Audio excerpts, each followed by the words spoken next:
ओम शांति। आज 3 अक्टूबर 2025 बाबा के आज के महावाक्य सुनते हैं। बाबा ने कहा, मीठे बच्चे, हाँ जी बाबा, तुम हो सच्चे सच्चे परवाने जो अभी क्षमा पर फिदा होते हो। इस फिदा होने का ही यादगार यह दीपावली है। तो ये मुरली जब सुनाई होगी तो शायद उस दिन दीपावली होगी। खैर, दीपावली तो आने भी वाली है, लेकिन हम सबको पता है कि अभी दीपावली का त्योहार क्यों मनाया जाता है। जब हम आत्माएं जाग जाती हैं तो एक दूसरे को साथ में जगाती जाती हैं। तो चैतन्य में जो दीपक जग रहे हैं, चेतना में जिनकी अवस्था इस शरीर से परे होती जा रही है, उन्हीं चेतना के जागने का यादगार स्थूल रूप में दीपावली है। तो बाबा ने कहा कि अभी तुम सच्चे सच्चे परवाने जो क्षमा पर फिदा होते हो, यानी हम अभी चेतना से जागे हुए उस हाईएस्ट ट्रुथ को, हाईएस्ट कॉन्शियसनेस को, जो हमारा सत्य स्वरूप है, उस पर पूरी तरह कुर्बान जाते हैं। अभी अपने को, शरीर को भुलाने के लिए सच्चे दिल से पूरी तपस्या में लगे हुए हैं। और इसी सच्चे दिल से पूरी तरह अपने को शरीर से अलग करने की जो हमारी ये फितरत है, या जो हमारा अभ्यास है, इसी को कहते हैं सच्ची सच्ची दीपावली। आज का प्रश्न है, बाबा ने अपने बच्चों को कौन सा समाचार सुनाया है? बाबा ने अपने बच्चों को कौन सा समाचार सुनाया है? तो बाबा ने उत्तर दिया, बाबा ने सुनाया, तुम आत्माएं निर्वाण धाम से कैसे आती हो और मैं कैसे आता हूँ। मैं कौन हूँ, क्या करता हूँ, कैसे रामराज स्थापन करता हूँ, कैसे तुम बच्चों को रावण पर विजय पहनाता हूँ। अभी तुम बच्चे इन सब बातों को जानते हो। तुम्हारी ज्योत जगी हुई है। तो आत्मा को जब, यानी ये मन, इस मन को जब अपना सत्य ज्ञान मिलना शुरू हो जाता है, तो उसकी जैसी तीसरी आंख खुल जाती है, समझ, वो बातें आने लगती हैं जो पहले उसको शरीर के एहसास में समझ नहीं आती थी। तो जब तीसरी आंख खुलती है, उसको ज्योत का जागना कहते हैं। और उससे जो समझ आता है, उसमें बाबा ने हमें अपने सत्य का जो मूल स्थिति का जो ज्ञान दिया है, निर्वाण धाम, जहाँ पर ये मन अपनी हाईएस्ट कॉन्शियस, यानी सत्य में, जहाँ टोटल साइलेंस है, वाणी से परे की अवस्था, जब ये मन आत्मा के संपूर्णता में वाणी से परे की अवस्था में होता है, तो वहाँ से फिर ये शरीर का रोल में कैसे आता है, और भगवान फिर हमें शरीर के रोल से न्यारे करने के लिए कैसे आता है, यानी भगवान की वाइब्रेशंस ज्ञान के थ्रू मुझ मन की वाइब्रेशंस को बढ़ाने कैसे आई है, ये हम ही जानते हैं। और ये जैसे जैसे हमारी, यानी इस मन की वाइब्रेशंस हाई होती जाएंगी, इसके अंदर जो ज्ञान है वो हाई फ्रिक्वेंसी का ज्ञान होगा, सत्य का ज्ञान होता जाएगा। वैसे वैसे इस मन के थॉट्स ऊंचे होते जाएंगे, सत्य के होते जाएंगे, सत्व प्रधान होते जाएंगे। और उसकी फिर जो क्रिएशन बाहर होगी, यानी जो संसार इस मन की ही रचना है, वो रचना फिर राम राज्य बन जाता है। क्योंकि जैसे जैसे हमारी फ्रीक्वेंसी, एनर्जी, थॉट लेवल पर हमारी प्रोग्रामिंग सत्य की होती जाती है, बाहर भी सत्य दिखना शुरू हो जाता है। यानी दूसरों में जो जितनी प्रकृति है, जो शरीर है, जो रोल्स हैं, उनके पीछे का जो सत्य है, चेतना का आत्मा रूप में, वो हमें दिखना शुरू होता है। तो पूरा संसार ही राम राज्य बनना शुरू हो जाता है। तो ये सब बातें अभी हम ही जानते हैं और कोई नहीं जानता। गीत है, तुम ही हो मात पिता, हम बालक तेरे। ओम शांति। मीठे मीठे रूहानी बच्चों ने गीत सुना। आत्माओं ने इन जिस्मानी कर्मेंद्रियों से गीत सुना। तो ये जो गीत है, ये गीत वैसे तो भक्ति में बनाए गए हैं, अज्ञानता में बनाए गए हैं, लेकिन इसको बनाने के पीछे की जो प्रेरणा है, वो हमें हमारे सत्य की याद दिलाती है कि कैसे भगवान, जिसको सुप्रीम एनर्जी कहा जाता है, वो हम सारे मन की, ये जितने भी शरीर दिख रहे हैं, इन शरीर में जो मन है वो सब मन के बाप है। यानी भगवान या परमपिता परमात्मा सुप्रीम एनर्जी सबसे ऊंची एनर्जी है।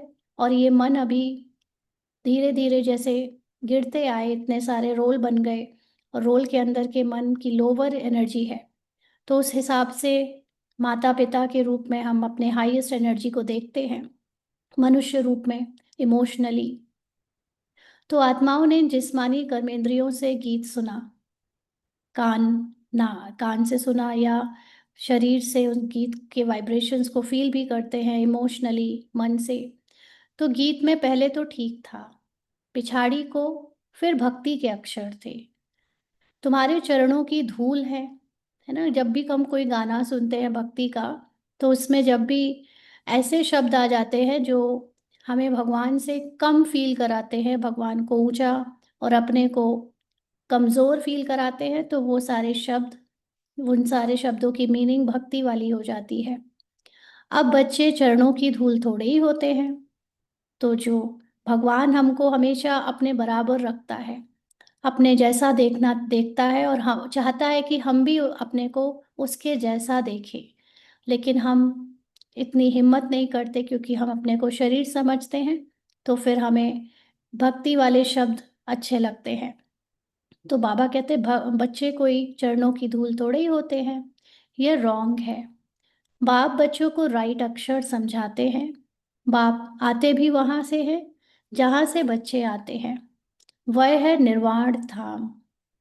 तो बाबा ज्ञान का सागर, लेकिन पूरा साइलेंस। मन ज्ञान से खाली हो गया, लेकिन है कहाँ से, आया कहाँ से है, साइलेंस से। तो अभी ज्ञान उसको वापस रोल के अंदर मिल रहा है, तो वो भी निर्वाण धाम से ही आया हुआ है। बच्चों को सबके आने का समाचार तो सुनाया, अपना भी सुनाया कि कैसे आता हूँ, आकर के क्या करता हूँ। रामराज्य स्थापन करने अर्थ रावण पर विजय पहनाते हैं।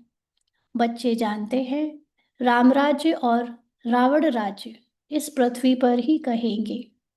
अभी तुम विश्व के मालिक बनते हो।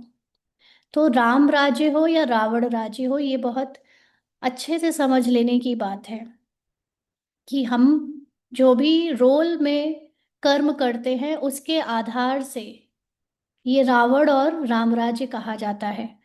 तो दोनों ही चीजें, चाहे राम राज्य की बातें अच्छे कर्म हो, चाहे रावण राज्य की बातें बुरे कर्म हो, यानी अपने को शरीर समझकर विकारों से भरे हुए कर्म हो, ये सारी चीजें दोनों ड्रामा के अंदर होती हैं। ड्रामा के बाहर कुछ नहीं होता। तो ड्रामा के अंदर का मतलब नाटक। चाहे राम राज्य की बात हो वो भी नाटक है, और चाहे रावण राज्य की बात हो वो भी नाटक है। तो दोनों ही नाटक है, सत्य नहीं है। न राम राज्य सत्य है, न रावण राज्य सत्य है। तो बच्चे जानते हैं राम राज्य और रावण, वो अलग बात है। अभी एक क्वेश्चन आ सकता है, तो फिर बाबा राम राज्य को सतयुग क्यों कहता है?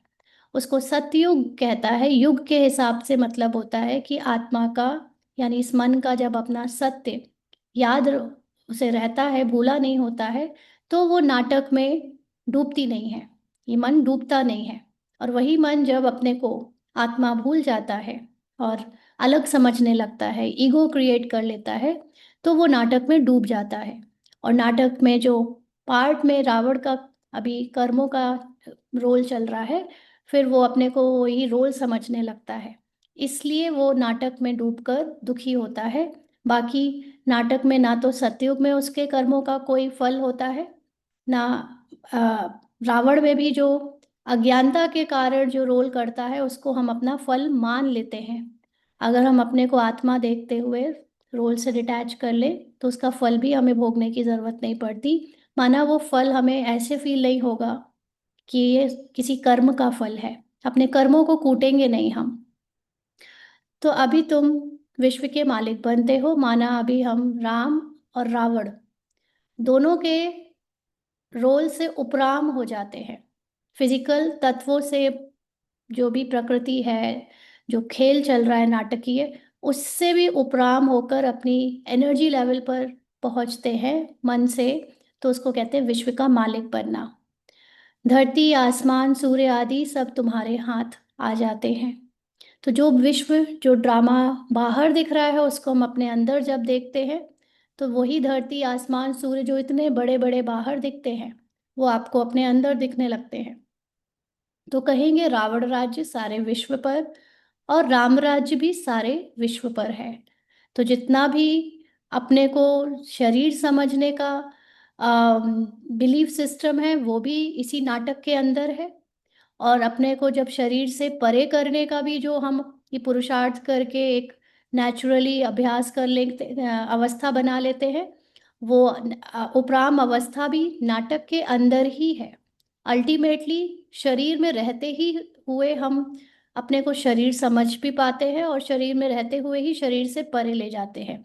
रहते हुए का मतलब ये नहीं कि आत्माएं शरीर में रहती हैं, आत्मा शरीर के अंदर है, बट हम अभी ये रोल जो फिजिकल देख रहे हैं, इसी के अंदर मन से आत्मा होने का एहसास किया भी जाता है और भूला भी जाता है।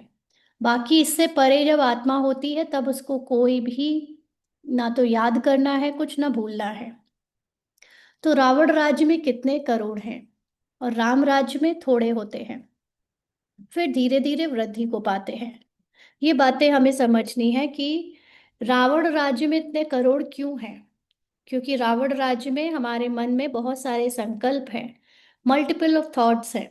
तो वो थॉट्स ही फिजिकल रूप में हमको करोड़ों मनुष्यों के रूप में बताए जाते हैं, जो कि एक इंफॉर्मेशन है और हम उसको सत्य मान लेते हैं। यानी जितना ज़्यादा हम लोअर एनर्जी में हैं, उतने ज़्यादा हमको प्रकृति, खंड, लोग, मनुष्य दिखेंगे, वैरायटी ऑफ एवरीथिंग दिखेगी। और जितना हम हायर कॉन्शियसनेस में आते जाएंगे, ये मन ऊंची अवस्था में टिकता जाएगा, इसकी एनर्जी बढ़ती जाएगी। जैसे पिरामिड होता है, तो पिरामिड में नीचे सबसे ज़्यादा होता है, फिर उसके ऊपर आओ तो कम कम कम कम होता जाता है।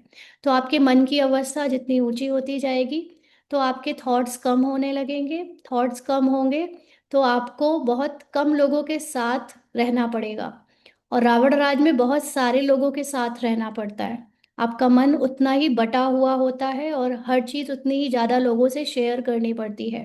और राम राज्य में आपकी अवस्था इतनी ऊंची हो जाती है कि आपको शेयरिंग बहुत कम लोगों के साथ करनी पड़ती है, और इसीलिए वहां पर बहुत अबंडेंस होता है, क्योंकि उस लेवल की एनर्जी और फ्रिक्वेंसी वाले बहुत कम लोग होते हैं।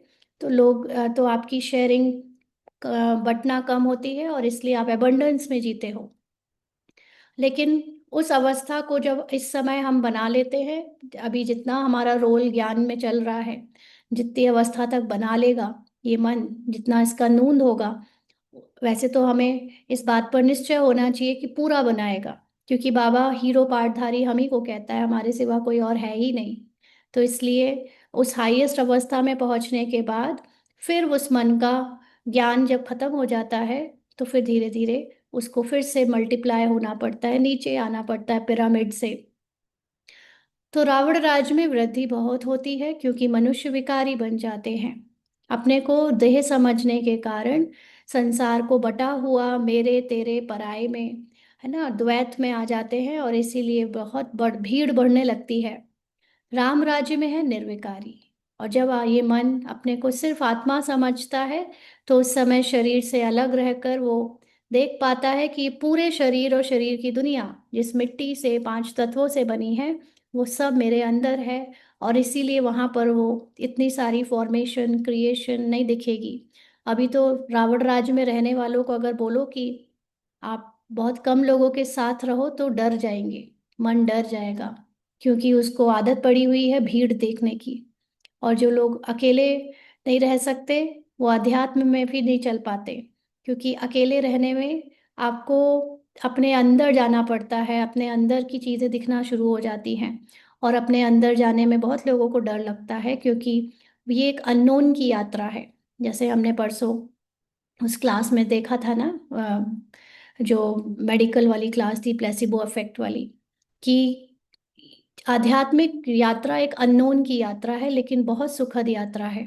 लेकिन बस आपका पुराना ईगो, आपका डर, आपके अंदर की संकीर्णता आपको उस रास्ते पर चलने से रोकती है। तो राम भी बेहद का मालिक है और रावण भी बेहद का मालिक है। अभी कितने अनेक धर्म हैं। तो अभी ये बात समझनी है। आज बाबा ने ये बात जो बोली है ना, ये लाइन बहुत गहरी है। राम भी बेहद का मालिक और रावण भी बेहद का मालिक है। अब इसकी क्या बात है? एक तो पहले लाइन बोली है मनुष्यों की ही कहानी है, यानी ह्यूमन फॉर्म में ये मन जब अपने को भूल जाता है तो रावण, याद रखता है तो राम। लेकिन अब ये राम बेहद का मालिक है और रावण भी बेहद का मालिक है, तो ये कोई फिजिकल चीज की बात नहीं है, एनर्जी की बात है। ये पूरा संसार एक एनर्जी से चलता है। जब ये एनर्जी हम ड्रामा में देखते हैं तो वो फिजिकल बन जाती है पार्टिकल के फॉर्म में, नहीं तो वो वेव के फॉर्म में रहती है। तो यहाँ पर ये पूरा खेल जो है वो एनर्जी का है। इसीलिए चाहे अच्छाई हो वो भी एनर्जी के लेवल पे है, चाहे बुराई है वो भी एनर्जी के लेवल पे है। यानी कि अपने को याद रखना ये भी एक स्मृति एनर्जी है, और अपने सत्य को भूलकर अपने को शरीर समझना ये भी एक एनर्जी है, एक थॉट है, विचार है। विचार को एनर्जी कहते हैं। तो अभी कितने अनेक धर्म हैं। अब उस शरीर के थॉट में जैसे ही हम आते हैं कि मैं शरीर हूँ, तो फिर बहुत तरह की बातें आ जाती है। कोई अमीर गरीब, कोई काला गोरा, कोई हिंदू मुसलमान, कोई भारतीय और कोई नौ गैर भारतीय, ऐसे अनेक धर्म। कोई बेटा तो कोई बाप, कोई बच्चा, ऐसे बहुत धर्म आ जाते हैं, मल्टीप्लाई होती है वे आइडेंटिटीज। तो गाया हुआ है अनेक धर्मों का विनाश। तो जैसे आत्मा की कॉन्शियसनेस जागती है, फिजिकल आइडेंटिटीज खत्म होने लगती हैं। बाबा ने झाड़ पर भी समझाया है। तो ये जो पूरा ह्यूमन ट्री है उसको बाबा ने कैसे वो फैला है, कैसे पूरा संसार आज इतना विस्तारित हुआ है, उस पूरे ड्रामा को बाबा ने समझाया। अब दशहरा मनाते हैं, रावण को जलाते हैं। यह है हद का जलाना। तुम्हारी तो है बेहद की बात। रावण को सिर्फ भारतवासी ही जलाते हैं। विदेश में भी जहां जहां भारतवासी जास्ती होंगे वहां भी जलाएंगे। तो रावण एक इंडियन कल्चर में माना हुआ आसुरी कैरेक्टर है, और उसको इंडियंस ही जलाते हैं, भारतवासी ही जलाते हैं का मतलब क्या है? जैसे हमने पहले भी समझा है, भारत मतलब जो इनलाइटेंड था कभी, अभी भूला हुआ है। तो इस समय जो भी हम लोग अपने आप को देख रहे हैं वो शरीर समझने के कारण बुराई से नफरत करते हैं। हमको शरीर में रहते हुए बुराइयां अच्छी नहीं लगती, तो हम सोचते हैं कि ये बुराई चली जानी चाहिए, और इसीलिए हम इस बुराई को खत्म करने के लिए रावण को जलाते हैं। और क्योंकि पुरानी कहानियों में एक रामायण जैसा शास्त्र बनाया हुआ है, उसमें बुराइयों का जो पूरा एक क्लस्टर है वो रावण के नाम से जाना जाता है, इसलिए उसको जला देते हैं। बाकी जो कभी सोल कॉन्शियस हुए ही नहीं, जो कभी आ, अच्छाई और बुराई से परे होने का ज्ञान ही नहीं लेते, उनको कहते हैं नॉन, मतलब गैर भारतवासी। वो नहीं, उनको ये इस तरह से रावण जलाना या दशहरा मनाना, वो ये सब नहीं करते। दिखाते हैं लंका में रावण राज्य करते थे, सीता को चुराकर लंका में ले गया। तो यह तो हो गई अब हद की बातें, माना कहानी के अंदर बनाई हुई जस्ट एक नाटकीय बात। अब बाप कहते हैं सारे विश्व पर रावण का राज्य है, यानी पूरा संसार इस समय मनुष्य रूप में अपने को शरीर समझता है। राम राज्य अब नहीं है, सोल कॉन्शियसनेस का समय अभी नहीं है। राम राज्य अर्थात ईश्वर का स्थापन किया हुआ सत्यों को कहा जाता है राम राज्य। जब अपने को आत्मा समझते हैं तो उस समय जो रोल प्ले होता है वो है सतयुग। माला सिमरते हैं, रघुपति राघव राजा राम कहते हैं, लेकिन राजा राम को नहीं सिमरते हैं। जो सारे विश्व की सेवा करते हैं उनकी माला सिमरते हैं। तो ये राम, जिसको राम के रूप में भगवान कहते हैं, वो राम राजा राम नहीं है, वो भगवान, यानी वो हाईएस्ट कॉन्शियसनेस, वो हाईएस्ट एनर्जी है।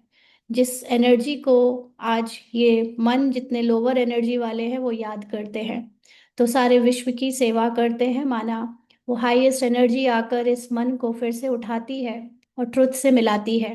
तो उस ट्रुथ को याद करते हैं, उसको राजा राम नहीं कहेंगे, लेकिन वो राम परमात्मा राम है। तो भारतवासी दशहरे के बाद फिर दीपावली मनाते हैं। तो जैसे फिजिकल रूप में ये त्योहार ऐसे टाइम लाइन में एक के बाद एक बने हुए हैं। पहले रावण को खत्म किया और फिर दीपावली मनी। लेकिन इसका मीनिंग हम अगर स्पिरिचुअल में लें, तो हमने पहले यहाँ ज्ञान में जब आए तो हमने क्या समझा कि हम अपने अंदर की पहले बुराई को मिटाएं और फिर हम अच्छे माने जाएंगे। तो उसको हमने फिर बाद में दीपावली के रूप में मनाया कि आत्मा की जब ज्योत जाग जाती है तो अंदर का रावण खत्म हो जाता है। तो अंदर का रावण मतलब ये नहीं कि हमारे अंदर अब बुराई नहीं रहेगी। काम क्रोध लोभ मोह अहंकार इस शरीर के रोल में है नहीं। लेकिन ज्योत जाग गई है, इसका मतलब कि अब ये ज्ञान हो गया है कि मैं ये शरीर में रहने वाला या शरीर के द्वारा किए जाने वाला कर्म करने वाला शरीर नहीं हूँ, रोल नहीं हूँ, ये पतित और विकारी मन नहीं हूँ, मैं इससे न्यारी आत्मा हूँ। तो जब ये ज्ञान से दीपक जग जाता है तो दीपावली मनाते हैं, क्योंकि देवताओं की ताजपोशी होती है ना। उस दिन भक्ति मार्ग की कथा के अनुसार दिखा दिया कि राम लौट कर आए और उनको ताजपोशी करी गई। तो कोरोनेशन पर बत्तियां आदि बहुत जलाते हैं। तो हम में से ज़्यादातर लोग को आई थिंक पता ही होगा, राम हमारी ही कहानी है।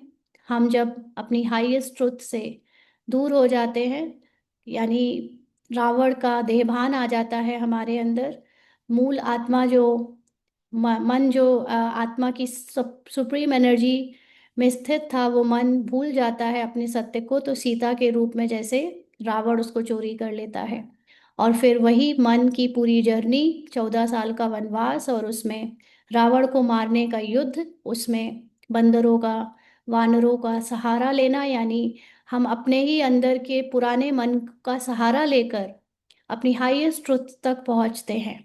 आज हम ये जो आत्मा का ज्ञान ले रहे हैं, जितनी नियम धारणाओं से गुजरे हैं, ये क्यों गुजरे हैं? क्योंकि भक्ति मार्ग में बंदरों वाली चीजें एक से दूसरे ने कॉपी करी, दूसरे से तीसरे ने कॉपी करी। यही कॉपी करने के कारण हम लोग आज इस मन को पवित्र, मतलब पवित्र तो क्या, पवित्र तो होता ही है अगर हम मूल रूप में देखें। लेकिन हम फिजिकल रूप में आज तक जो भी त्याग तपस्या करते आए, वो एक दूसरे को देखते देखते करते आए। और वही बंदर जैसा मन आज हम सीता को वापस लाने में मदद भी कर रहा है, यानी आत्मा को, इस मन को हाईएस्ट ट्रुथ में टिकाने में मदद कर रहा है। तो जब वो ट्रुथ में हम टिक जाते हैं तो देवताओं की ताजपोशी होती है, माना सीता अपने राम से वापस मिल जाती है। वो लोग वापस लौट आते हैं, यानी ये मन वापस अपने सत्य में टिकने लगता है।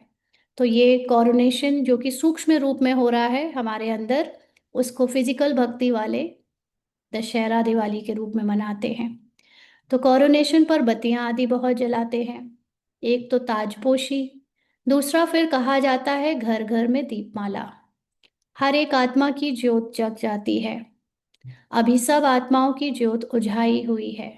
जब हमारी ज्योत जाग जाती है, मैं सत्य में टिक जाती हूँ, तो ऑटोमेटिकली बाकी सब में भी उसका प्रभाव दिखने लगता है, क्योंकि वो सब लोग मेरी क्रिएशन है, इस मन के अंदर की कहानी है। इसलिए जब मालिक जाग जाएगा तो बाकी सब तो अपने आप जाग ही जाएंगे। आयरन एजिड है, यानी अंधियारा है, यानी भूले हुए हैं कि मैं कौन हूँ। अंधियारा माना भक्ति मार्ग। भक्ति करते करते ज्योत कम हो जाती है। बाकी वह दीपमाला तो आर्टिफिशियल है, यानी ऊपर की दिवाली तो आर्टिफिशियल होती है। ऐसे नहीं कि कोरोनेशन होता है तो आतिशबाजी जलाते हैं ना, पटाखे वगैरह छुटाना, क्रैकर्स जलाना, ये सब कोई सच में ताजपोशी थोड़ी होती है फिजिकली किसी राजा की। वो तो बस एक त्योहार, एक परंपरा बन गई है, बिलीफ सिस्टम बन गया है कि उस दिन हमको ये करना है। अमावस्या की रात को, यानी कलयुग की गहरी रात में भी आप आत्मा जाग जाओ, वो है दीपावली। और उसी के लिए फिर वो जो मन में खुशियों के पटाखे जलते हैं, मन में जो आनंद के लहरें आती हैं, उसको लोग फिजिकली पटाखों के रूप में, आतिशबाजी के रूप में बजाते हैं। तो दीपमाला पर लक्ष्मी को बुलाते हैं। फिजिकली जब हम लोग लक्ष्मी का आवाहन करते हैं तो उसका सूक्ष्म में मीनिंग होता है कि जिस समय हम आत्मा अपने शरीर से न्यारे हो जाते हैं, नारायण की स्टेज पर पहुंच जाते हैं, सीता राम की हो जाती है, यानी मन आत्मा में मर्ज होने का एहसास कर लेता है। क्योंकि होता तो नहीं, रोल तो अभी भी चल ही रहा है, लेकिन अंदर से मन आत्मा में स्थित हो गया है। तो लक्ष्मी को बुलाते हैं माना। फिर फिजिकली मटेरियलिस्टिक ये पूरा संसार वर्ल्ड, जो कि प्रकृति से, धन दौलत से, रिसोर्सेस से, हर चीज से, वो सब अपने आप आपके आत्मा की स्थिति में स्थित होते ही आवाहन होने लगता है उन चीजों का। वो आप अपने आप आपकी तरफ अट्रैक्ट होने लगते हैं। तो सोल कॉन्शियस वाले अट्रैक्ट करते नहीं, अपने आप अट्रैक्ट होता है। लेकिन उसको फिजिकल रूप में भक्ति मार्ग वाले पूजा करते हैं, आवाहन करते हैं, और भी लालच भी दिखाते हैं कि हम ऐसा ऐसा करें तो ऐसा ऐसा हो जाए, मतलब बहुत मेहनत करते हैं। तो यह उत्सव है भक्ति मार्ग के। जो भी राजा तख्त पर बैठते हैं तो उनका कॉरोनेशन डे धूमधाम से मनाया जाता है ना। सब जो जो राजा फिजिकली राजगद्दी पर बैठाए जाते हैं, उनको सेलिब्रेट किया जाता है उस दिन। उनके गांव वाले, राजधानी वाले सब सेलिब्रेशन करते हैं। यह सब है हद के। अभी तो बेहद का विनाश, सच्चा सच्चा दशहरा होना है। तो बेहद का मतलब है एनर्जी लेवल पे। अभी एनर्जी लेवल पे हमारे अंदर शरीर का भान खत्म होने से पूरी तरह से जो कमजोरी है शरीर की, रोल की, मन की, संस्कारों की, वो खत्म होनी है, उसको समाप्त होना है। और आत्मा पूरी तरह जाग जाती है तो राम और रावण को, जो कि हद के पार्ट में युग में चले हैं, उन दोनों को साक्षी होकर देखती है। तो वो है सच्चा सच्चा दशहरा होना। क्योंकि ऐसा हो ही नहीं सकता कि कलयुग में रहते हुए हम पुरुषार्थ भी जब कर रहे हैं तो आखिरी आखिरी तक उसमें ईगो आए नहीं। अपने आप को स्पिरिचुअल समझना एक बहुत सूक्ष्म ईगो है। और सबसे बड़ी बात, अपने को ईगोलेस समझना, ये भी बहुत बड़ा ईगो है। क्योंकि ये मन हर हालत में अपने आप को जिंदा रखना चाहता है, क्योंकि उसको खुशी ही उसी से मिलती है कि किसी पहचान से तो मुझे पहचाना जाए। तो ये अपने आप को कुछ ना कुछ टाइटल देता रहता है, मुझ में तो घमंड नहीं है, मैं तो ईगोलेस हूँ, मैं तो सोल कॉन्शियस हूँ। ऐसे कुछ ना कुछ वो अपने आप को जिंदा रखने के लिए, अस्तित्व में बनाए रखने के लिए थॉट्स देता रहता है। और हम लोग जब तक ये स्पिरिचुअल जर्नी में हैं, तब तक ऐसे हो नहीं सकता कि हमारे रोल में अंत तक कुछ ना कुछ स्पिरिचुअल ईगो आता ना रहे। आएगा जरूर, है ना। लेकिन बस फर्क इतना है कि एक है कि हम उस ईगो को सच मानकर उसमें डूबे रहें, और दूसरा है कि हम जागरूक रहें कि हाँ, ये ईगो रोल में है, मन में है, लेकिन ये मैं नहीं हूँ। क्योंकि मैं तो साइलेंस हूँ, और साइलेंस में कोई ईगो नहीं होता। ईगो के लिए थॉट क्रिएट करना पड़ता है कि मैं कुछ हूँ, मैं कुछ नहीं हूँ। मैं कुछ नहीं हूँ, ये भी तो एक ईगो है ना। तो इसलिए रोल, जब तक पढ़ाई कर रहे हैं, पुरुषार्थ कर रहे हैं, सेवा कर रहे हैं, कुछ ना कुछ तो ये मन ढूंढ ही लेता है तैरते रहने के लिए। तो यह सब है हद के। अभी तो बेहद का विनाश, सच्चा सच्चा दशहरा होना है। बाप आए हैं सबकी जोत जगाने। मनुष्य समझते हैं हमारी ज्योत बड़ी ज्योत से मिल जाएगी। ब्रह्म समाजियों के मंदिर में सदैव ज्योत जगती है। समझते हैं जैसे परवाने ज्योति पर फेरी पहन फिदा होते हैं, वैसे हमारी भी आत्मा अब बड़ी ज्योति में मिल जाएगी। इस पर दृष्टांत बनाया है। तो मनुष्यों को क्योंकि एनर्जी लेवल का ज्ञान नहीं होता, चेतना को वो समझ नहीं सकते, क्योंकि स्थूल बुद्धि से समझने की कोशिश करते हैं। तो इसलिए वो सोचते हैं, जो भक्ति में बताया है, कि आत्मा परमात्मा में लीन हो जाती है या ज्योति ज्योत में समा जाती है। तो अभी तुम हो आधा कल्प के आशिक। बाबा ने हमको बताया है कि ये मन रोल में रहते हुए उस सुप्रीम एनर्जी को पहले पुकारता है, भक्ति की तरह याद करता है आशिक बनकर। फिर कि तुम आकर एक माशूक पर फिदा हुए हो। हम उस हाईएस्ट एनर्जी के लिए सब दीवाने हैं। जितने भी मन यहाँ पुरुषार्थ कर रहे हैं, यहाँ तक कि भक्त लोग भी उस भगवान पर ही दीवाने हैं, फिदा हैं।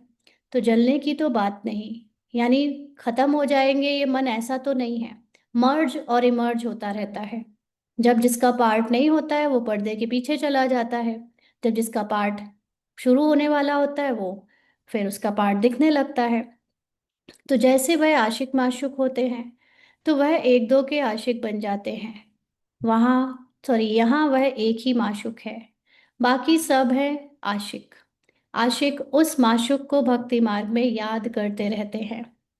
माशूक आप आओ तो हम तुम्हारे पर बलि चढ़े। तो जैसे कोई दो चीज हैं, अलग अलग हैं।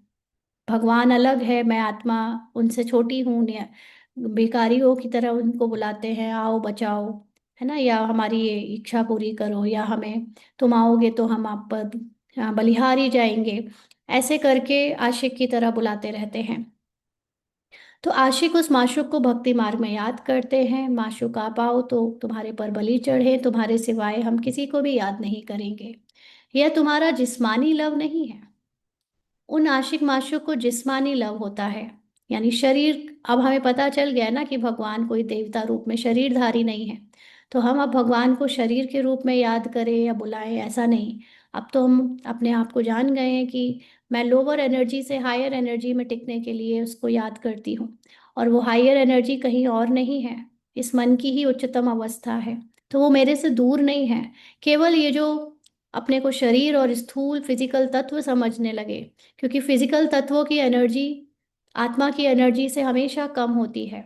और जब भी हम अपने को फिजिकल एनर्जी से काउंट करेंगे या फिजिकल एनर्जी के भान में रखेंगे, तो हम आत्मा की एनर्जी से नीचे ही रहेंगे। तो इसलिए हमें ये भुलाना पड़ता है कि हम ये फिजिकल हैं। बस एक दो को देखते रहते हैं, देखने से ही जैसे तृप्त हो जाते हैं। यहाँ तो एक माशुक, बाकी सब है आशिक। सब बाप को याद करते हैं, भले कोई नेचर आदि को भी मानते हैं, फिर भी ओ गॉड, हे भगवान मुख से जरूर निकलता है। कई लोग होते हैं जो नेचर को ही भगवान मानते हैं ना, तो वो भी भगवान तो मानते हैं ना, फिर किसको माने, चाहे वो नेचर को माने। तो सब उनको बुलाते हैं, हमारे दुख दूर करो। भक्ति मार्ग में तो बहुत आशिक माशुक होते हैं।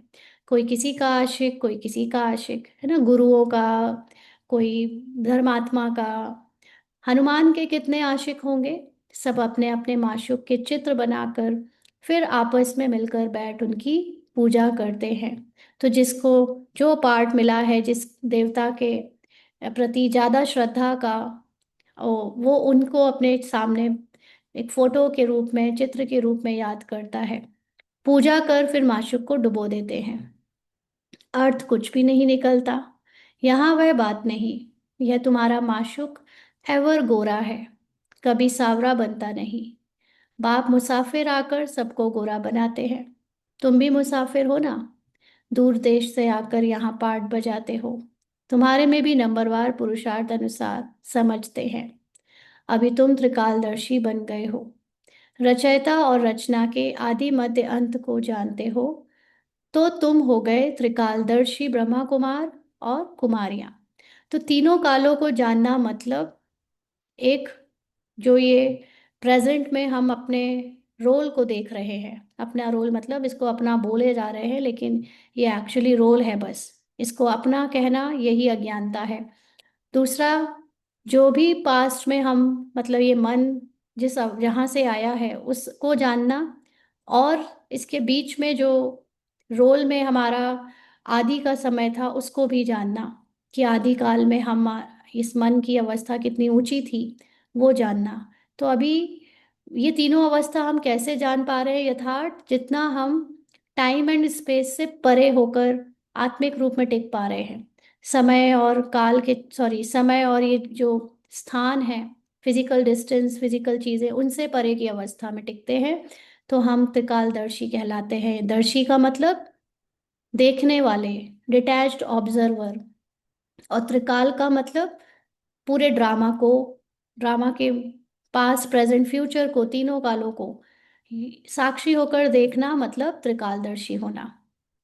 तो रचना और रचयिता के आदि मध्य अंत को जानते हो, तो तुम हो गए त्रिकालदर्शी ब्रह्मा कुमार कुमारियां। जैसे जगत गुरु आदि का भी टाइटल मिलता है ना, तुमको यह टाइटल मिलता है।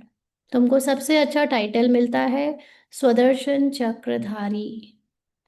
तो इस पूरे खेल में हमें बार बार बार बार, यानी मन को दर्शन किसका करना है, सु का। सु मतलब अपने सत्य का, और ड्रामा का चक्र यानी रोल में जो ये खेल कैसे पास्ट प्रेजेंट फ्यूचर में सतो रजो तमो की स्क्रिप्ट से गुजरता है, वो जानना है।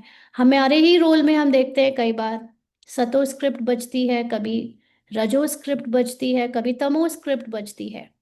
तो ये जानना कि सतो रजो तमो तीनों ही इफेक्ट हमारे ही अंदर है, कहीं बाहर से नहीं आ रहे हैं, और वो कभी भी बच सकते हैं क्योंकि ड्रामा की नूंद है, फिक्स्ड है।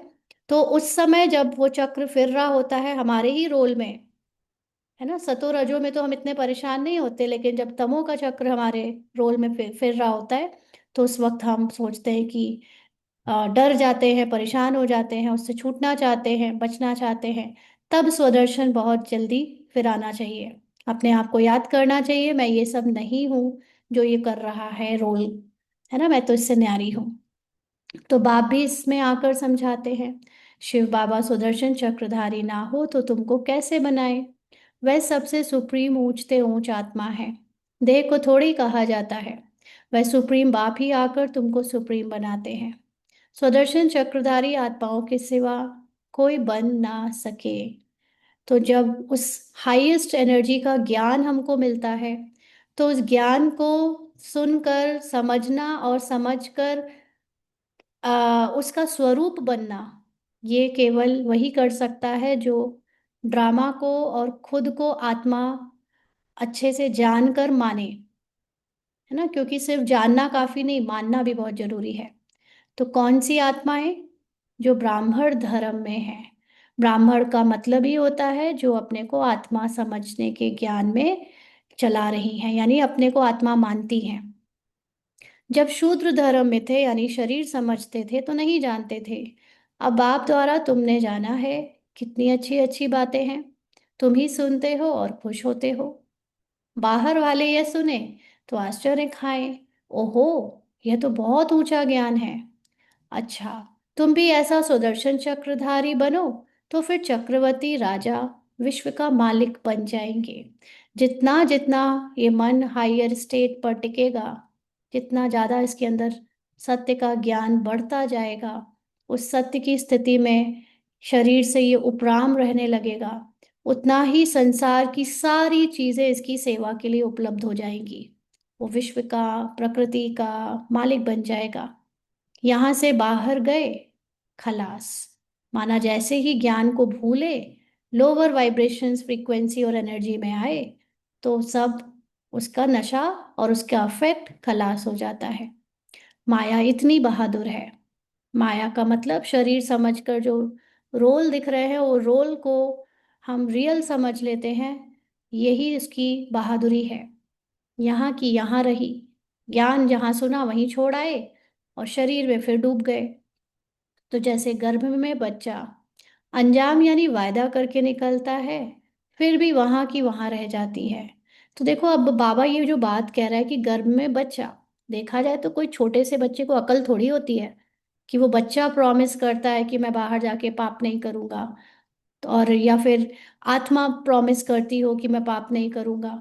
ये तो केवल कहने के लिए कहा जाता है कि मैं पाप नहीं, बाबा हमें सिर्फ डराने के लिए या समझाने के लिए बोल रहा है कि जैसे वो एक बच्चे को जब वो शैतानी करता है, तो कभी उसको बाथरूम में बंद कर दे या कभी कोई डार्क कमरे में बंद कर देते हैं ना, डराने के लिए कि वो शैतानी ना करे।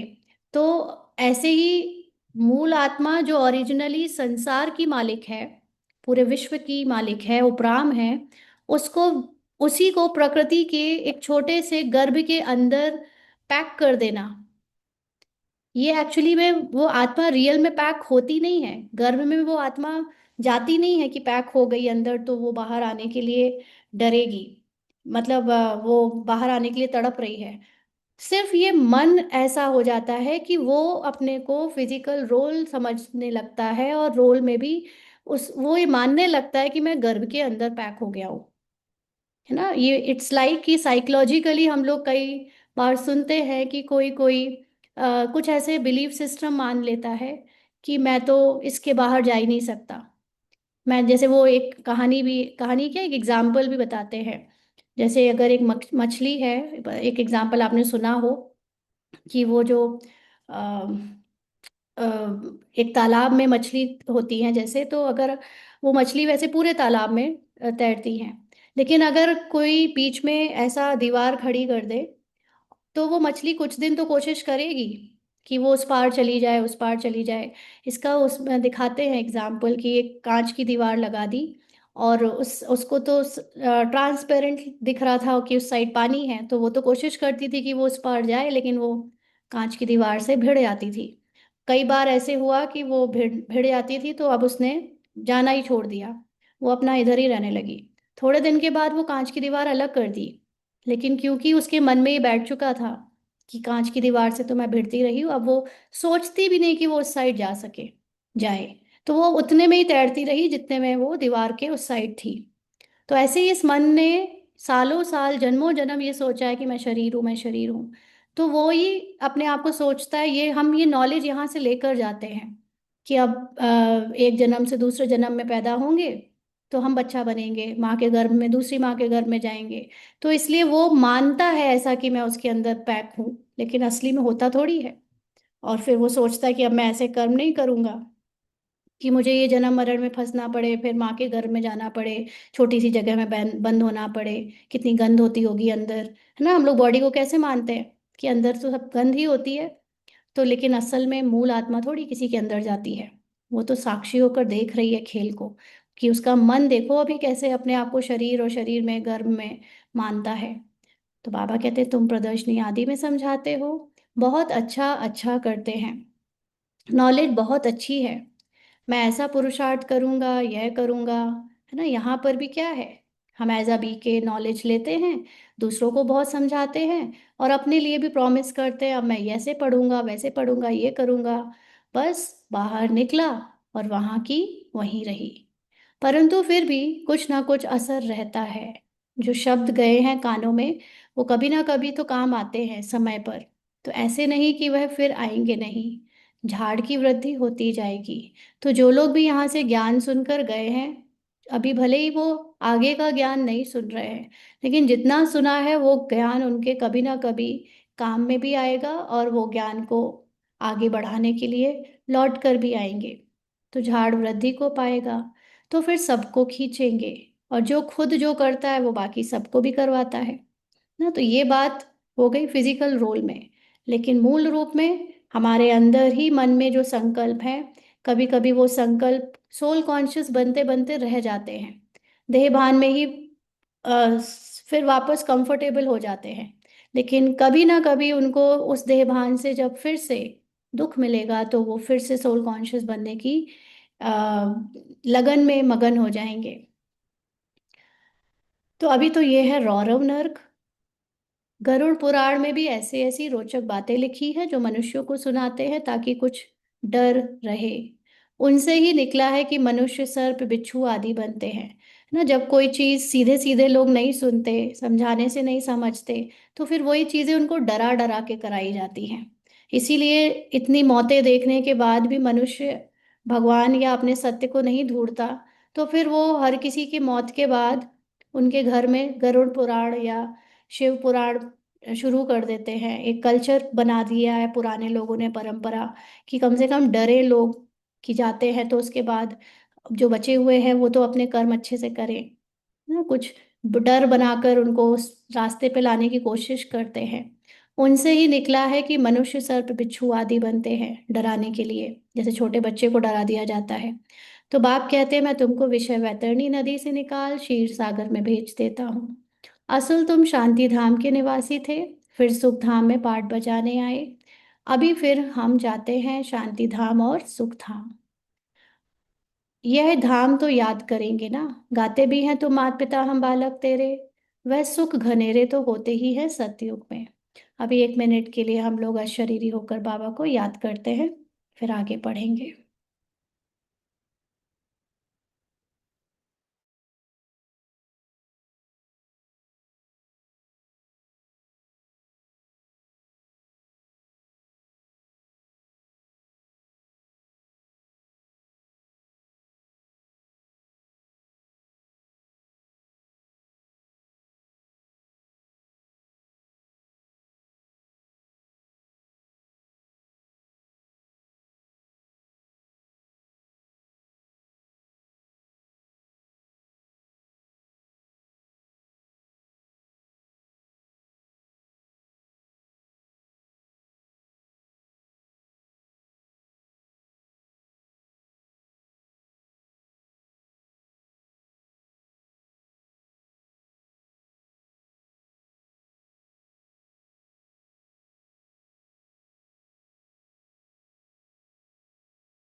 आगे बाबा कहते हैं,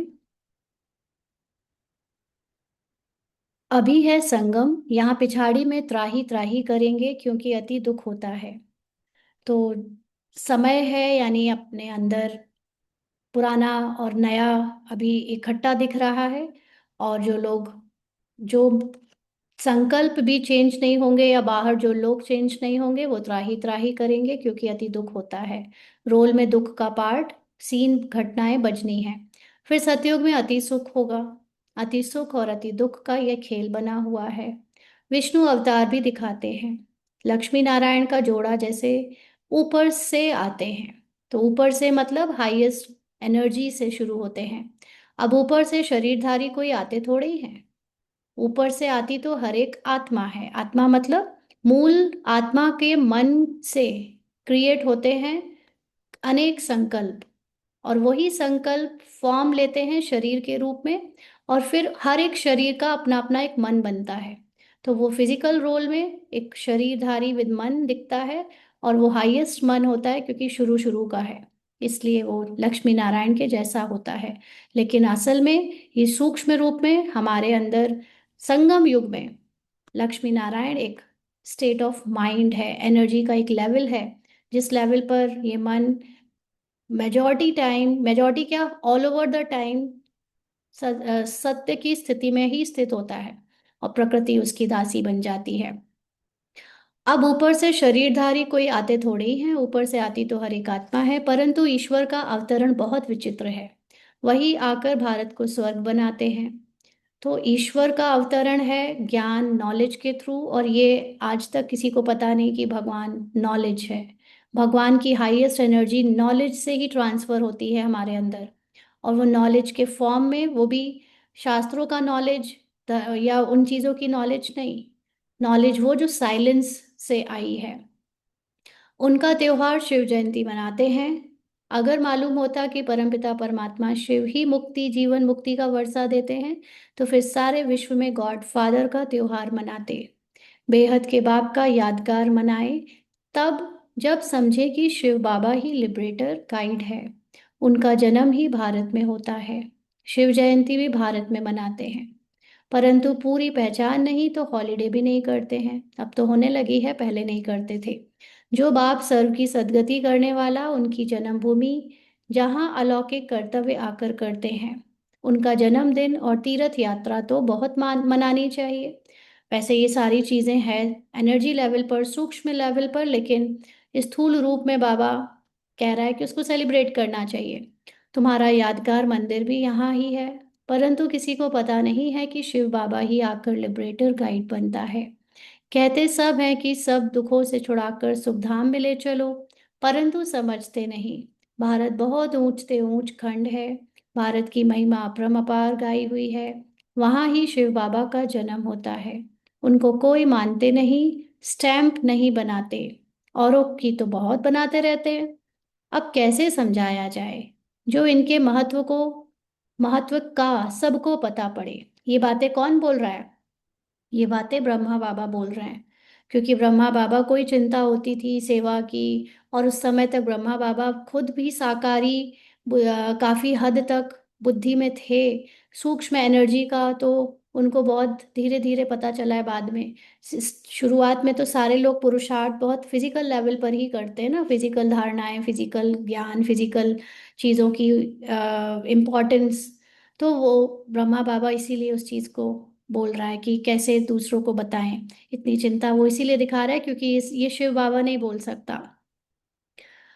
तो विलायत में भी सन्यासी आदि जाकर भारत का प्राचीन योग सिखलाते हैं। अभी जितने भी सन्यासियों को ड्रामा के अंदर पार्ट मिला है विदेश जाने का, उन सबको क्या इंसानों ने भेजा है? नहीं, उनको भी बाबा ने ही भेजा है। उस हाईएस्ट ट्रुथ में उनका पार्ट था। क्योंकि वो खुद सन्यासी इतने भोले भाले थे, और ना उन्हें इंग्लिश आती थी ना दूसरी भाषा आती थी। पता नहीं कैसे उनको अंदर से प्रेरणा आई, और वो उनको लगा कि मुझे अमेरिका बुला रहा है, मुझे ये वाला देश बुला रहा है, और वो लोग गए वहाँ, सेवा करी। और आज वो लोग, उनके इतने बड़े बड़े वहाँ पे भी संगठन चल रहे हैं, है ना। तो ऐसा नहीं है कि सिर्फ ब्रह्मा कुमारी है। बहुत सारे विश्व में ऐसी अनेक लोगों के स्पिरिचुअल ऑर्गेनाइजेशंस हैं जो कि खुद भगवान की वजह से ही चल रही हैं। ड्रामा में वो नूंद है।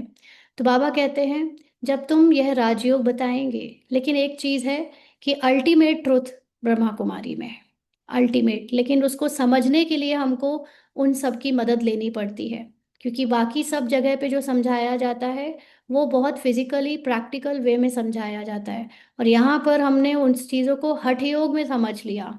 हठ योग का मतलब ऐसे नहीं कि हम कोई एक्सरसाइज कर रहे हैं, लेकिन हमने उसको भी शरीर के धारणाओं में, नियमों में बांध कर किया। लेकिन वो प्रोसेस भी एक पार्ट का हिस्सा है। इतना कठिन नहीं किया, क्योंकि सन्यासी लोग तो बहुत कठिनता से करते हैं, हम लोग तो घर गृहस्थी में रहते इसको आसानी से कर पाए। तो इसलिए जो है सही है। केवल इतना है कि ये ना समझें कि हम अकेले हैं, सब पूरा संसार में भगवान का ही खेल चल रहा है। तो जब तुम यह राजयोग बताएंगे तो तुम्हारा बहुत नाम होगा। बोलो, राजयोग किसने सिखाया था यह किसी को पता नहीं है। कृष्ण ने भी हठयोग तो सिखाया नहीं। यह हठयोग है सन्यासियों का, जो बहुत अच्छे पढ़े लिखे हैं, जो अपने को फिलोसोफर कहलाते हैं। वह इन बातों को समझ और सुधर जाएं। कहें हमने भी शास्त्र पढ़े हैं, परंतु अब जो बाप सुनाते हैं वह राइट है, बाकी सब है रॉन्ग। क्योंकि शरीर समझकर ये ज्ञान समझना हमेशा रॉन्ग रहेगा। पहले आत्मा समझो, आत्मा का अभ्यास बढ़ाओ, फिर ज्ञान को समझो, तब वो राइट होता है। तो यह भी समझें कि बरोबर बड़े से बड़ा तीर्थ स्थान ये है जहाँ बाप आते हैं। तुम बच्चे जानते हो, इसको कहा जाता है धर्म भूमि। यहाँ जितने धर्मात्मा रहते हैं उतने और कहाँ नहीं। क्योंकि ब्रह्मा कुमारी में सबसे ज्यादा सोल कॉन्शियस लोग हैं। सोल कॉन्शियस का मतलब अपने को आत्मा की पढ़ाई करवाने वाले। वैसे तो उस सोल कॉन्शियसनेस में भी मिलावट है, लेकिन बाकी जगह तो वो भी नहीं है। बाकी जगह तो बहुत फिजिकल लेवल पर लोग अ, पुरुषार्थ करते हैं, कुंडलिनी जागरण और चक्रों को खोलना और पता नहीं क्या क्या हठ योग की एक्सरसाइज, ये सब करते हैं। आत्मा से शुरुआत तो केवल यही होती है। यहाँ जितने धर्मात्मा रहते हैं उतने और कहाँ नहीं। तुम कितना दान पुण्य करते हो, बाप को जानकर तन मन धन सब इस सेवा में लगा देते हो।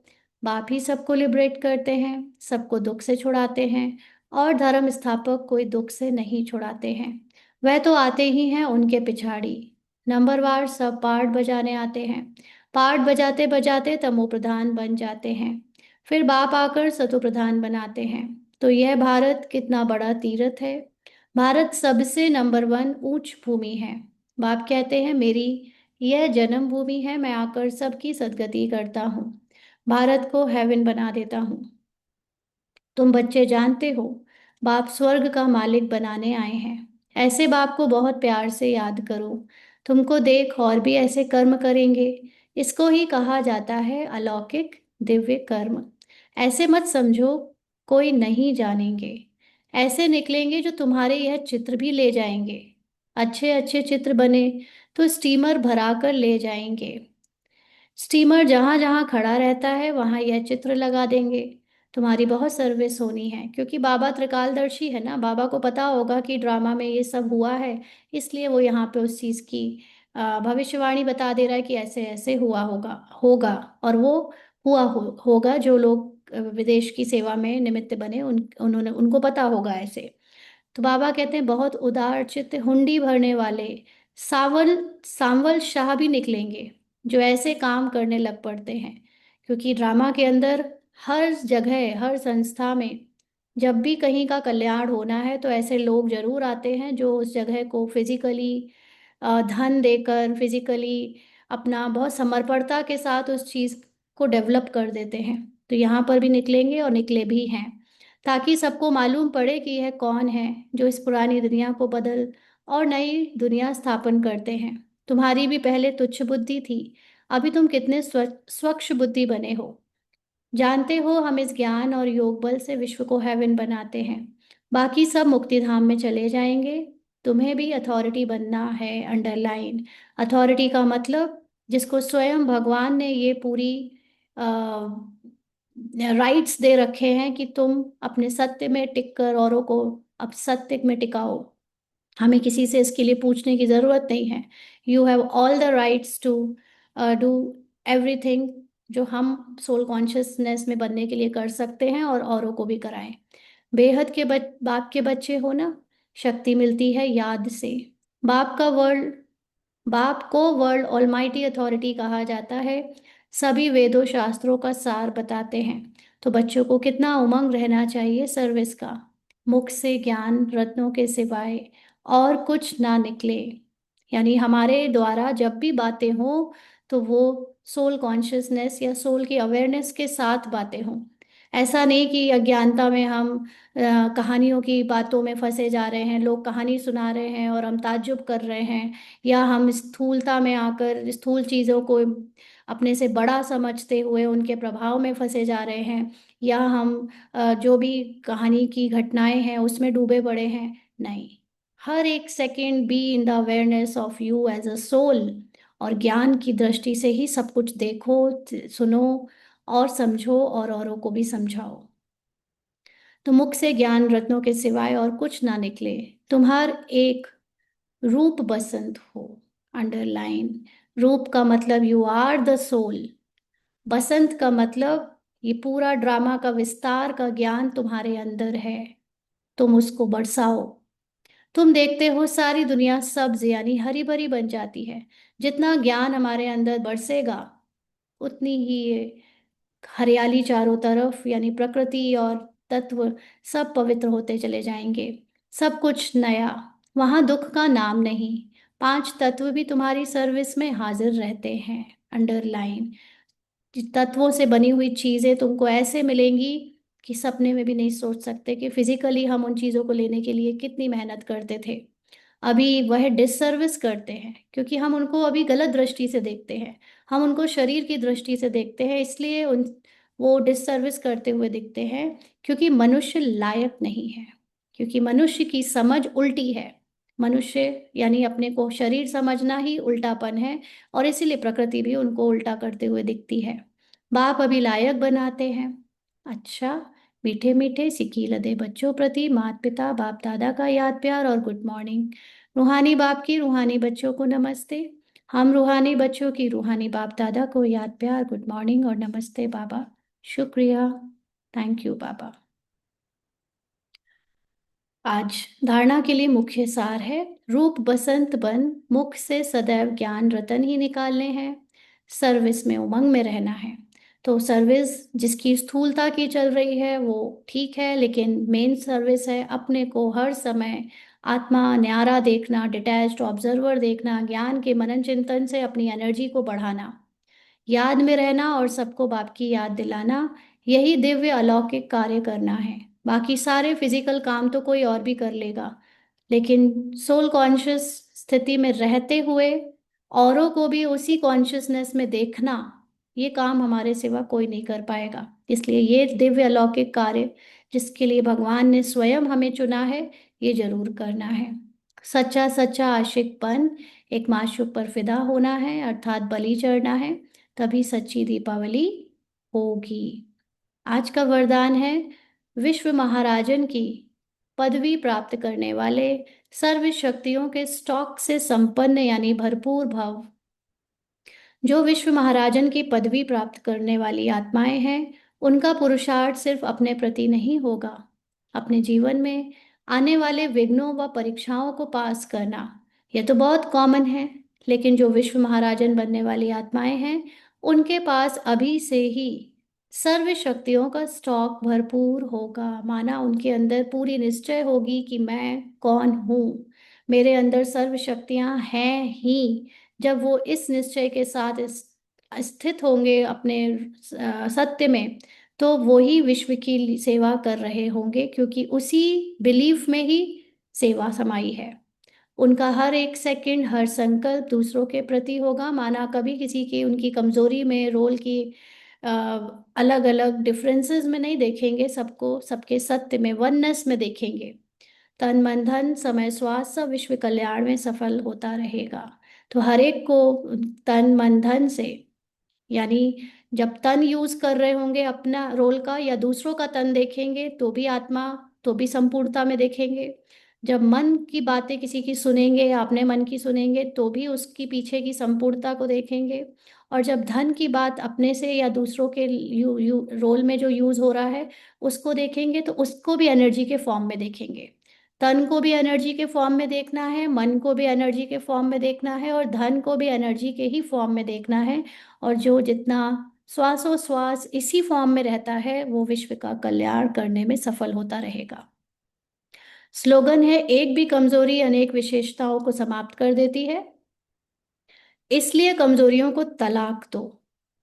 एक बार एक संकल्प भी शरीर समझने का किया तो आत्मा समझने की जो विशेषता है, आत्मा के मूल में जो विशेषता है, उसकी स्मृति भूल जाती है। इसीलिए कमजोरियों को तलाक दो मतलब शरीर समझना, एक सेकंड के लिए भी इसको त्याग दो, इसको खत्म करो। आज के अव्यक्त इशारे हैं, अपनी शुभ भावना, श्रेष्ठ कामना, श्रेष्ठ वृत्ति, श्रेष्ठ वाइब्रेशन द्वारा किसी भी स्थान पर रहते हुए मनसा द्वारा अनेक आत्माओं की सेवा कर सकते हो। श्रेष्ठ का मतलब, श्रेष्ठ का मतलब सबको एनर्जी फॉर्म, हाईएस्ट एनर्जीज, भगवान के समान संपूर्णता में देखना। तो कोई भी भावना आए, अगर वो भावना कमजोर है तो उसको श्रेष्ठ भावना से चेंज करो। कोई इच्छा आए, कामना आए, तो उसको भी श्रेष्ठ कामना से चेंज करो। फॉर एग्जाम्पल, आपको कामना आई शरीर की कोई, कि फलाना कोई काम हो जाए, तो वो एक साधारण कामना है। लेकिन इसी की जगह अगर मैं तो हूं ही इच्छा मात्रम अविद्या, सारे काम हुए पड़े हैं, ये जो आपने थॉट किया कि सारे काम हुए पड़े हैं, तो यह है श्रेष्ठ कामना। ऐसे ही भाव आया कि ठीक हो जाए वो, सुधर जाए वो, ये है एक साधारण भावना। लेकिन वो ऑलरेडी बहुत संपूर्ण है, वो पूरी तरह से समर्थ है, पवित्र है, ये है श्रेष्ठ भावना। ऐसे ही श्रेष्ठ वृत्ति और वाइब्रेशन, जो शरीर के बारे में हम थोड़े छोटे मोटे रोल के बारे में कुछ सोचते हैं, वो है साधारण वृत्ति, साधारण वाइब्रेशन। लेकिन उसी को जब हम आत्मा की संपूर्णता और समर्थता से में देखते हैं तो वह है श्रेष्ठ वाइब्रेशन। तो इस तरह से कहीं भी रहो, किसी भी स्थान पर मनसा द्वारा हम अनेक आत्माओं की सेवा कर सकते हैं। इसकी विधि है लाइट हाउस, माइट हाउस बनना। लाइट का मतलब ज्ञान, पूरा ज्ञान अंदर चलते जाना, मतलब लाइट की एनर्जी बाहर दिखना, तो वो लाइट हाउस हो जाता है। और माइट इस ज्ञान में है पावर, जितना हमारे अंदर ज्ञान होगा उतने ही हम पावरफुल होंगे। तो वो ज्ञान के साथ माइट हाउस भी बनते जाते हैं। इसमें स्थूल साधन, चांस व समय की प्रॉब्लम नहीं है। जरूरी नहीं अब आपको स्टेज की सेवा करनी पड़े, या कोई सेमिनार करना पड़े, या कोई भी फिजिकल सेवा के लिए कहीं जाना पड़े। आप जो हो, जहाँ हो, जैसे हो, बस अंदर ज्ञान चलाते रहो और उसकी पावरफुल प्रकंपन चारों तरफ फैलाते रहो। ये सबसे बड़ी सेवा है। सिर्फ लाइट माउथ माइट से संपन्न बनने की आवश्यकता है। अच्छा, ओम शांति। प्रश्न, आज के पॉइंट्स नहीं सुनेंगे, बस ये मुरली करनी थी, डाल देंगे अभी यूट्यूब में। फिर कल हो सकता है मुरली की क्लास 5 बजे हो, क्योंकि मैं थोड़ा आउट ऑफ स्टेशन हूँ, तो अभी टाइम थोड़ा ऊपर नीचे होगा, तो मैं आपको रात तक मैसेज कर दूंगी। वैसे मॉर्निंग में भी कर सकती हूँ, आज तो मॉर्निंग में किया था तो बहुत लोगों ने नहीं पढ़ पाया होगा, लेकिन हो सकता है कि कल और जल्दी क्लास हो 5 बजे। I will message you the final timing. ठीक है जी, थैंक यू, ओम शांति।